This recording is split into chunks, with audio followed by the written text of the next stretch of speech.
Stars, like people, have life cycles. They are born, age, evolve, and die. How do the life cycles of stars vary with their sizes?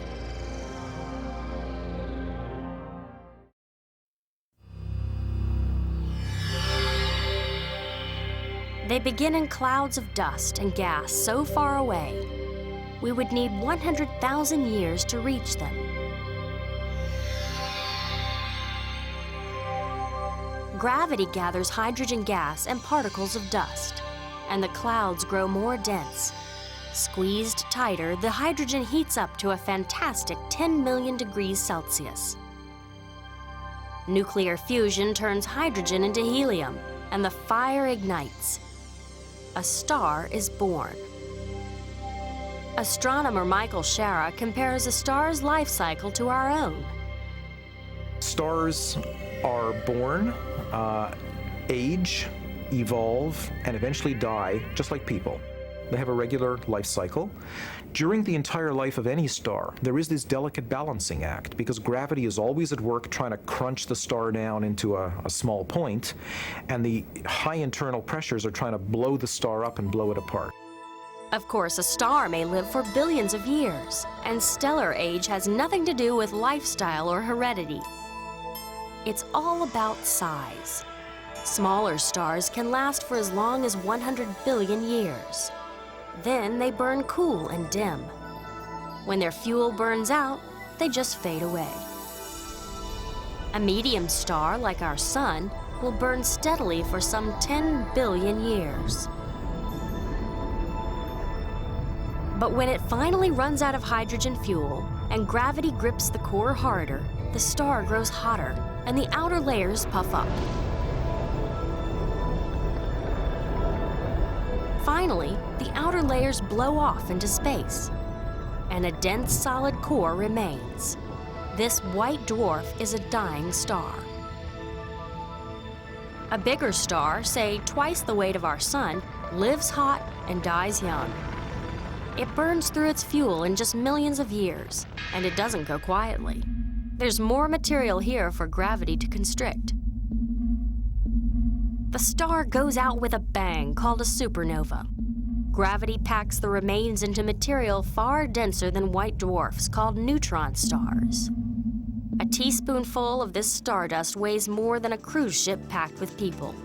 Some enormous stars gone supernova become so dense they turn into black holes. Think about it. A massive explosion leaves gravity unchecked, and matter is squeezed into something unseeable, stretching as far as miles and weighing incomprehensible amounts. Got it? Invisible but deadly, pulling in all matter around it. Even light can't escape. Not to worry, supernovas are rare. A galaxy like ours, of 100 million stars, may experience only one exploding star in a century.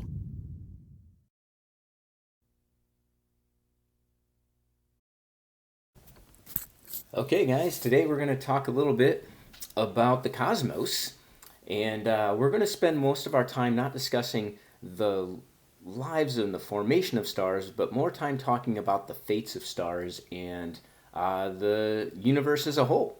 So let's dive on in here. Here's a picture of the Horsehead Nebula. It's a famous and beautiful nebula. It's a cloud of gas and dust in the cosmos. It's in the Milky Way. And this is one of the birthplaces of stars. So I know you can't see really close in there. That black thing right in the middle is the Horsehead. It's a cloud of gas and dust, and deep inside of it, there's baby stars being born. Those big bright spots in the picture are actually nearby stars that aren't in the nebula. They're just really bright in the picture, that's all. Now here's a picture of a planetary nebula. Any nebula is just a cloud of gas and dust, but a planetary nebula is kind of special because it's the remnants of gas that have been blown off from a dying star and then superheated with ultraviolet radiation to make them glow like the lights in your house. In the center of this picture, deep down in the center, is a white dwarf star. You can't see it because it's not giving off enough light, but way deep down, perfectly in the center of that circle, is a very, very tiny, very, very hot star that's causing enough radiation that it's actually heating and ionizing those gases that are out there, making them glow in that red color. So we'll talk about that, how that happens here in just a moment. This, in fact, by the way, this is probably what's going to happen to our sun someday, in about 5 billion years. So let's talk massive stars in particular. Our star is not a massive star. It's more smaller mass, low mass, medium-ish mass star. But these are big stars. Stars over more than about 3 times our sun's mass. They're big. They don't live very long. They've got short lifespans like we talked about before in the last unit. And their lives end in what's known as a supernova event. So a supernova is an exploding star. In fact, it's not just an explosion, it's like an implosion and then an explosion. So all the gas that makes up the star falls inwards and then explodes back outwards. These things are tremendously bright. They'll increase by many thousands of times. Depending on the type of supernova event, it can be brighter than every star in an entire galaxy. That's bright. So what happens here is that the massive star's interior condenses and produces a very hot, dense object that either is going to become a neutron star or a black hole. So the large stars basically end their lives by creating 2 very bizarre objects, neutron stars and black holes. We'll take a look at a couple of these. Here's another picture of a nebula. This is the Crab Nebula. A lot of beautiful things. Some of the most beautiful things in the cosmos are these different nebulae. Okay, let's look at a picture here that shows us the evolution of a couple of different stars. We've got stars that are low mass at the top here, roughly the size of our sun, a little bit bigger, a little bit smaller. What will happen is in their lives, the way they're formed to start with is a condensing or a collapsing of a cloud of gas and dust, a nebula. And that forms what's called a protostar. The protostar eventually heats up because gravity's pulling all that material inwards and gets hot enough to ignite nuclear fusion. So hydrogen begins fusing into helium. And then that's when we say it turns onto the main sequence. So it becomes like a regular old standard star fusing hydrogen into helium. And that's where it'll spend the majority of its life, like almost all of its life. Our star will be on the main sequence for roughly 10 billion years. Now it's halfway through its lifetime, so that means we've got about another 5 billion left before we go through some stages. Of the lowest mass stars, they will collapse down into a white dwarf, which is a very kind of a complex material. It's made of electron degenerate matter, mostly carbon and oxygen. So that's why sometimes you hear people say, oh, there's stars that are just pure diamonds. Well, not really, but a white dwarf is in many ways like pure carbon collapsed as tightly as it can be bound. Now, you couldn't stand on a white dwarf. They're tremendously hot. Like, you couldn't get anywhere near one without being basically melted. If you're on the surface, the gravity is so strong that you'd just be a pile of goo. They're emitting a lot of ultraviolet radiation, a lot of heat, and then eventually they cool off and become what we call black dwarfs. Now, what's interesting is that the universe is not actually old enough for any black dwarfs to exist. It takes that long for a white dwarf to cool off. Let's look at some stars that are kind of more medium mass here in the middle. They are more the size of like our sun, a little bigger, a little smaller. Similar situation how they form, but as they age, once they start to run out of fuel in their cores, they're going to swell into giants. They get cooler on the outside, which makes them redder, and then eventually they expel their outer layers in a planetary nebula, cloud of gas and dust, and deep inside of that is the white dwarf that's left behind. Looking down at the bottom, the most massive stars, the one I want to spend the most time talking about, form in pretty similar ways, only they're a whole lot bigger. They spend a lot less time on the main sequence. They go through their lives very rapidly. Then they swell into giants, sometimes supergiants, very, very big red stars. Eventually, their core runs out of fuel again, and all of the products that they're fusing can't support the star, and the star implodes and then explodes in a dramatic supernova explosion. And you can end up with two things. You can end up with a neutron star, or if the star is big enough, you'll end up with a black hole. So we'll see kind of a little bit about what those things are here as we go. In the text, if you're reading and working on the packet, you'll see some talk about HR diagrams. That's a diagram that helps us figure out how stars evolve. Like, it helps us know, because we don't live long enough. Human society hasn't been around long enough to watch any one star go through all these phases, right? Stars last billions, millions of years. So nobody can watch one star do this. So if we plot all the stars on a graph, we can sometimes figure out, it can tell us how long a star spends in each phase of its life and how a star evolves. So HR diagram stands for Eisner, Hertzsprung, and Henry Russell, the two guys who figured this out and put it together. So it helps us understand how stars evolve throughout their lives. Here is a very basic HR diagram. On the left over there, the y-axis shows you absolute magnitude. You could think about that as how bright the star really is. Okay, how much radiation is actually coming off the star. In the bottom of the x-axis there is the surface temperature in kelvins, how hot it is. So the hotter the star, the more it is towards the left of the diagram. The cooler the star, the more it is towards the right of the diagram. The brighter the star, the more it is towards the top of the diagram, because magnitude numbers are brighter if they're more negative. I know that's confusing. Don't ask me to explain it right now. So anyway, that white band that goes through from top left to bottom right is the main sequence. It's kind of a white little speckled star-like band. Our sun's sitting right now on the main sequence. That yellow dot there is our sun. And it got to the main sequence by collapsing into a protostar.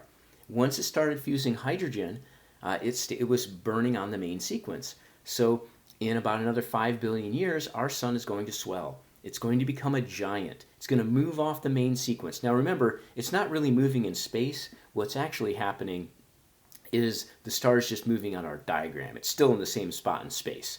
So it becomes a giant, and then it will go through the rest of its life cycle very rapidly, maybe only in a few tens, hundreds of millions of years. And that's pretty quick when we're talking about billions of years. So it'll rapidly evolve from a giant into a white dwarf with a planetary nebula, and eventually, when the universe is old enough, it will cool to a black dwarf stage. That's going to be the fate of our sun. So what's left behind is a white dwarf in the case of our star and stars smaller than it. It's exhausted all of its nuclear fuel, and it's collapsed to this very, very tiny size. We're talking about something that might be roughly the size of, say, our Earth with all the mass of the sun packed into it. That is some very tightly compressed matter, right? It's actually no longer supported by its own heat. It's supported by what's called electron degeneracy, which is basically the electrons in the star have packed as close as they'll get, and they refuse to get any closer. So it will hopefully have expelled a big gaseous nebula. It'll heat that up, and it will look very beautiful. We won't be here to see it, though, because, well, what's going to happen to the Earth? I guess that's also a good talk about that. The fate of the planets depends kind of in part how far they are away from the star. When our star ends its life and begins to swell, it's going to become a red giant. Now, long before that, it's going to be heating up quite a bit, and it's probably going to make life on Earth not possible. It will probably heat up enough that it will boil off our oceans, probably scorch the surface. We won't be able to live here. Now, this is billions of years in the future, so don't worry. You're not going to have to worry about this. Hopefully, humankind will be around long enough that they can worry about this.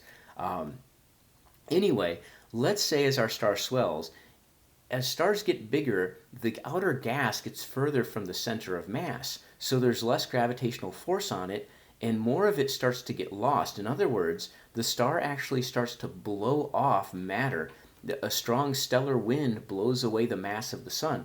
And if the sun loses enough mass during this phase as it grows into a giant, that can cause the planets themselves to drift outwards in their orbits. So because there's less mass in the center where the sun is, there's less gravitational force, and things like the Earth, Mercury, Venus, Mars, all the planets start to slip outwards in their orbits, which could potentially rescue us from being inside the sun.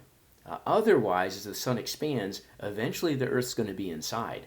And there is no hope for anything then. We are going to be a charred cinder. It won't be that we'll stop orbiting the sun. It's just that we'll be a rock orbiting the sun inside the sun. Not a good situation for life. But irregardless, when the sun swells and becomes a giant, our planet is done for. We better head for the stars well before then. Let's look at some different size mass stars. If we look at the main sequence stages here, the type of star we're talking about, we've got yellow stars like our sun, we've got white stars, we've got blue giant stars that are on the main sequence. As they end their lives, they will enter into giant phases, supergiant phases. The bigger ones, stars that are 6 solar masses or larger, are going to end in a supernova event. They're going to become neutron stars. If they're upwards of 20 solar masses, 20 times the size of our sun, we could end up with a black hole. So let's discuss neutron stars here. A neutron star is kind of similar in many ways to a white dwarf. Instead of being composed of carbon and oxygen packed very closely together and electrons supporting the structure, those things get crushed so tightly together that they actually turn into neutrons, which are, if you remember an atom, those are the neutral parts of the nucleus of the atom. So this stuff is so dense, it's as dense as the nucleus of an atom. Like, that's crazy dense. That's what a neutron star is. Okay. Now, another thing that goes along with this are things called pulsars. So a pulsar is actually a neutron star. We didn't know this for a long time. It took a while before we figured this out. But when a neutron star is rotating really, really rapidly on its axis, which apparently they do, a beam of energy, of radiation, shoots out both poles, the north and the south pole. Now, if one of those poles is kind of pointed towards us, as it rotates around, it sweeps past the Earth, and our radio telescopes register a little bleep. These things are incredibly regular, like so much so you can set your clock by them. And it's just beep, beep, beep, beep, beep as the pulsar rotates on its axis. It took a long time to figure this out. What's interesting is our theory of star formation eventually explained these weird objects that we saw in the sky. Let's talk black holes. So a really, really massive star can collapse inwards on itself to the point where it collapses past the neutron star stage. So not even degenerate neutron material can support it. At that point, it continues collapsing into infinity. Now, what the heck does that mean? That means that we have a tremendous density of matter in a very, very infinitesimally small space. It is so dense that the gravity there prevents even light from escaping. So picture a beam of light trying to crawl out of a black hole. It never quite makes it out. It just turns back on itself. Stars that are very big will become black holes. And we can see black holes. We know they exist because we see when matter falls into them. Now, a black hole itself is not bright like a star. It's not emitting light unless some material's falling in, and then it shoots out X-rays, and we can actually see those. And so we're very certain that black holes do exist. Now, black holes come in many, many different sizes. There's small black holes. There's very large black holes. Now, I say that size based on how much matter, how much mass they have. In reality, the black hole itself, it's really a pretty small region of space. It's not very large. I'm trying to think here. Think in terms of like matter that's like maybe like the size of a large planet, right? So as far as the event horizon goes around a black hole, they're not very big objects, but they're tremendously powerful gravitationally. Now, what happens if you've got two stars and one star becomes a black hole, but the other star next to it hasn't aged yet and is now just part of the main sequence? As it becomes a red giant, it's going to swell, right? If it swells enough its matter gets too close to the black hole, and the black hole starts gobbling it up. It starts spilling over onto the black hole. And this can heat up that matter in a spiraling disk to millions of degrees, and it will emit X-rays and all kinds of stuff that we can detect. And we see these objects in space. So black holes, we're certain they do exist. Now, I know you're wondering what happens if you fall into a black hole. Can you go into a black hole? There's some different thoughts on this. Could we send a spacecraft into a black hole? For a small stellar mass black hole, something that was formed from a star collapsing, the answer is most certainly no. As you near a black hole, whether you're a person or a spacecraft, you're going to undergo a process known as spaghettification. What's going to happen is, let's say you're falling in feet first. Your feet are going to feel a gravitational force that is many times stronger than that of your head, which essentially means your feet will be tugged so violently that you'll be stretched into spaghetti, and of course the atoms in your body will feel all sorts of friction against the other atoms, and they're going to emit all sorts of different parts of the electromagnetic spectrum. You're going to be destroyed, right? Same thing would hold true for a satellite trying to enter a black hole that's of stellar mass. Now, what would people see on Earth? If they watched you falling into the black hole, they would be watching light that leaves your body. The closer you get to the black hole, the more red shifted your light's going to become. It's going to be slow. It's not going to be stretched as it leaves you heading towards Earth. So people would see here on Earth, looking at somebody falling into a black hole, them turning redder and redder and redder. They would also see the effect of relativity of them slowing down. So it would appear like you move slower and slower and slower as you approach the black hole. Not to you, but to the person on Earth, to the point where eventually you would just kind of hang, just not going into the black hole, not leaving the black hole, just like sitting on the edge of it to the people on Earth. And we would slowly watch you fade, and your light fade into longer and longer wavelengths to where we couldn't even see it at all, right? You'd fade into the infrared. Maybe we could detect you with an infrared telescope, but then eventually you would fade so far beyond the perceptible spectrum that we wouldn't even be able to see you. Now, for you yourself, you would experience yourself being stretched and going into the hole. Now, for a larger black hole, oh boy, I'm on a tangent here. Let's say we're talking about a supermassive black hole. Now, we think these exist, we're relatively certain, at the centers of spiral galaxies like the Milky Way. So in the center of our galaxy, there is a black hole that's much bigger than the mass of a star. It's humongous. And all of the matter in our galaxy is orbiting around this central black hole. And we've proven this essentially by watching the orbits of distant star clusters that are going around this thing in various directions. Now, for a black hole that size, if we ignore the effects of radiation and other things like that, it is possible that we could send a spacecraft into it. In other words, the spaghettification process would not pull as strongly because the surface area of the black hole is a lot bigger. So there's some interesting stuff out there and some interesting ideas. Now, where do the black holes lead? Nobody knows, right? Do they punch through to a different part of space? Nobody's really certain what happens to the matter that goes into a black hole because we can't know, right? That's part of the process. There's no light leaving the thing. So let's take a look at galaxies here. Our galaxy, the Milky Way, is a spiral galaxy. Its disk, which looks like a pizza, is very large, 100,000 light years wide across, and maybe about 10,000 light years thick at its center.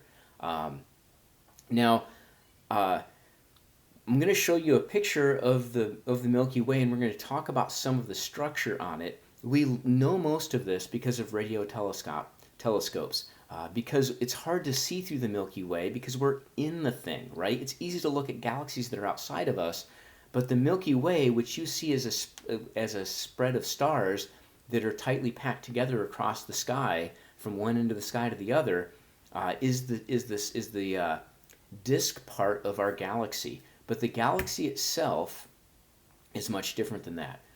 If you look at the top picture there, we have a nucleus section, in other words, an area that's kind of like a ball in the middle. Deep inside of that is a supermassive black hole. Our star, the sun, is about halfway out from the center. We're not near the bright spot of anything. We're in the galactic boondocks on an arm known as the Orion arm.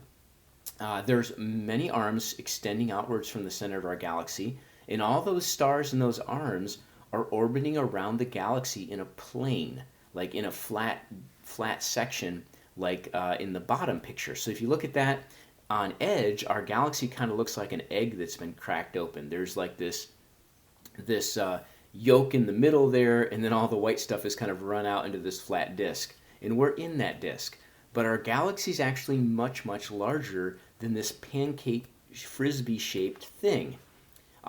If you look outwards there's this thing called the halo, and it makes this sphere surrounding our entire galaxy. It's the largest part of our galaxy, and all those dots out there in the halo are globular clusters. There's clusters of millions of stars that are orbiting that nucleus, that central section of our Milky Way. As we go around the disk, they go around in very chaotic, very bizarre, like circular orbits around that central section, some of them passing quite close to it. It's actually how we identify the center of our galaxy. So our spiral galaxy is not the only type of galaxy. We do contain both young and old stars. Elliptical galaxies make up about 60% of the galaxies we see in the sky. So they're not all spirals. Elliptical galaxies range in shape from round to kind of oval shape. Let's take a look at a spiral here. Here's a spiral like ours. This is not our galaxy. We can't see it. We're in it, right?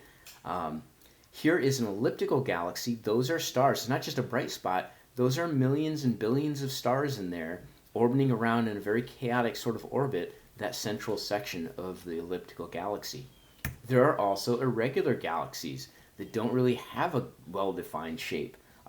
They make up about 10% of the galaxies we see in the sky. They contain mostly younger stars.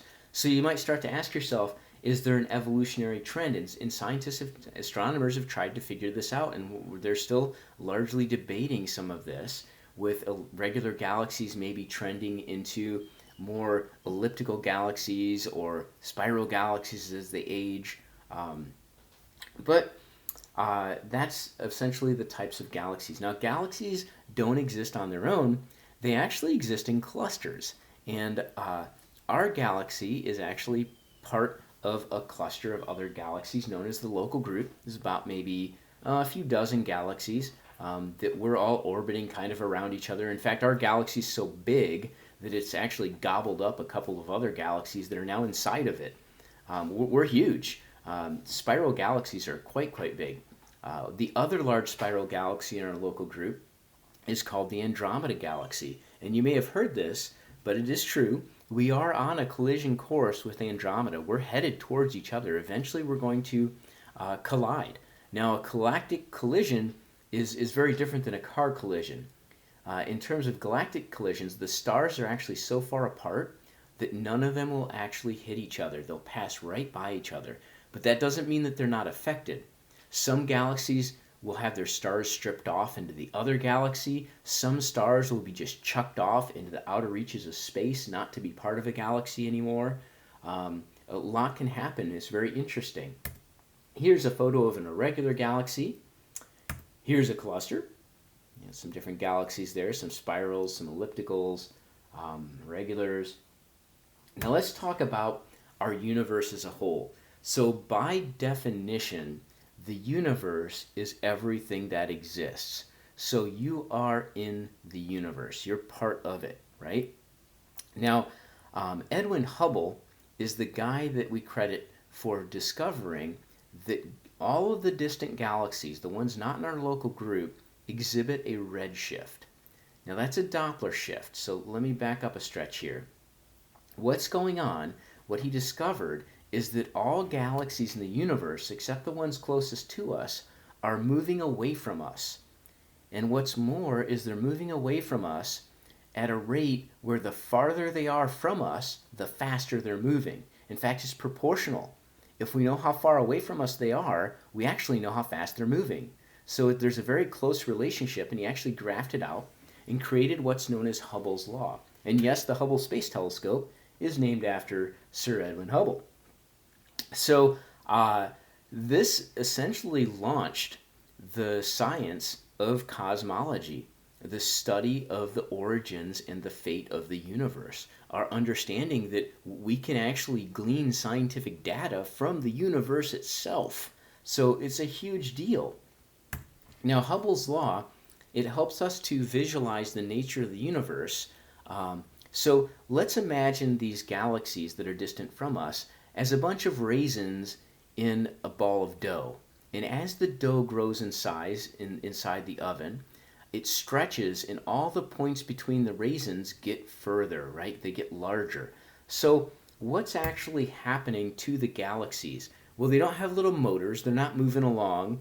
What's really happening is the space and time between the galaxies themselves is getting larger. So the galaxies aren't moving so much as they're appearing to move because the space between them's getting bigger. It doesn't matter which galaxy we pick in this picture and call it our home galaxy, every other galaxy is receding from us. It's getting further away. Which led us, of course, to our theory that describes the formation of the universe. Let's say we run this process backwards. Well, if all the galaxies are moving away from us right now, what happens if you hit rewind on the cosmic clock? Well, what happens is the Big Bang Theory, which tells us that at one point in time, the entire universe was confined into a dense, hot, supermassive point in space. So take all those galaxies, all those stars, all of the known universe, and bring it back together, run the clock backwards, and about 13.8 billion years ago, it all is part of a very, very dense region of space. In fact, our only corollary to this, our only example of anything that's somewhat like this at all, is a black hole. So if you want to picture the biggest black hole of all times suddenly expanding into all of the known matter in the universe, that's essentially the Big Bang. So where did the Big Bang happen? Everywhere. Where is the Big Bang? It is you. It's the entire universe. It's the Earth. It's the Sun. It's the Milky Way. It's all the stars in the night sky. We are all part of this giant expanding universe, which we call the Big Bang. So we can look here. I know it's showing you that it occurred at a specific location in this picture, and that's totally incorrect because it's everything. It's all around us. You're inside of it. As far as we're concerned, there's nothing outside of the Big Bang, and if there is, we can't know anything about it. So as the Big Bang proceeds, the universe cools, stars begin to form, galaxies form, and now here we are, nearly 14 billion years later, and our star has formed, right? And our Earth has formed.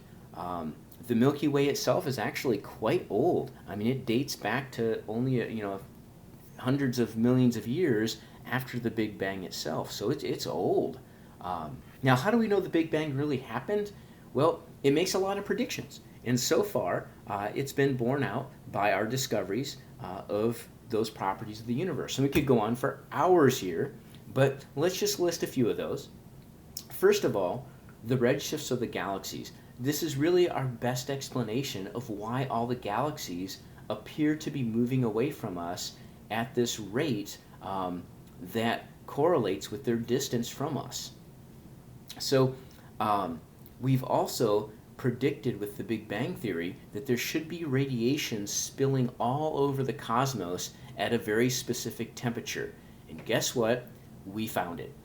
In fact, it was discovered on accident while doing research with the very first satellite that was a telecommunications satellite for AT&T, and they discovered the cosmic microwave background radiation. It's microwave radiation that permeates the entire universe. It's leftover heat from the Big Bang. How about that? We could go on, but some other very interesting things that correlate with this are the fact that the Big Bang very tightly constrains, as a theory, how much hydrogen, helium, lithium, beryllium, all of those simple elements would have been formed during the Big Bang. And how much of it should exist in the universe, it's very tightly constrained by our theory. So all we need to do is measure those elements And lo and behold, the amounts we find in the universe fit very nicely and neatly with our theory. Now, is it the last theory we'll have? I guarantee you it'll be modified some, because there's a lot we still don't know and a lot of questions it doesn't quite answer.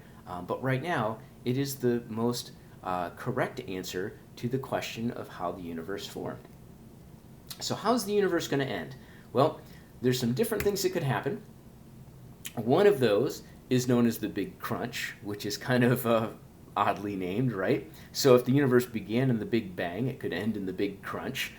So the Big Crunch is the idea that all the matter in the universe that's expanding right now will eventually slow down and begin to contract and end in something that's similar to the beginnings of the Big Bang. So maybe the universe kind of ping-pongs like this. It expands, it contracts, it expands again, it contracts. It's kind of a beautiful cyclical kind of an idea, but right now, none of our data supports this. Right now, as to our best understanding, the universe is going to continue to expand outwards forever and ever and ever. Now, what does that mean for life in the universe? What it means is that we're going to suffer what they call a heat death. Eventually, which is kind of the opposite of heat, it's actually cold. So eventually what's going to happen is the universe is going to trend towards greater and greater disorder. Eventually stars are going to cool off, and no matter is going to be close enough together to collect to form new stars. Those white dwarfs will cool, lose their radiation into space, and become black dwarfs. Even black holes should, in theory, according to Stephen Hawking, evaporate. So the universe's fate, if it continues the way we think it's going to continue, is to expand forever and ever and ever and ever and ever, just slowly cooling off to the point where no new stars, no new galaxies can ever form. Fate of life in a universe like that? Well, in either universe, a big crunch or a heat death is pretty much no, right? But be happy. It's a long, long ways off, right? We got a lot of other stuff to worry about before we have to worry about the end of the universe. So that's it, guys. Have a good day.